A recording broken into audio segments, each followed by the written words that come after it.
Gupit-gupitin muna natin yung mga hibla-hibla. At maya-maya, lagyan na natin ng barnis. Gagamitin ko pala uli ang pulang barnis, sayang naman. Ilalagay ko siya sa mga bulaklak.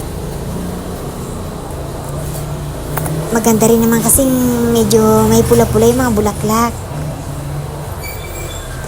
Pero syempre, 3 piraso lang ang hukulayan natin. Tapos yung iba, barnis na talaga, yung natural. Pero sa totoo lang, kahit naman walang kulay, maganda ito.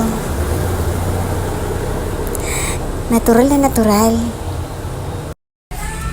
Yan lang pala yung lalagyan natin ng pulang barnis. 3 piraso na yan. Hindi ko rin siya maiibilad ngayon dahil umuulan.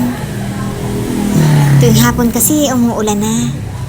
Hindi ko siya nalagyan ng barnis kanina dahil medyo busy ako.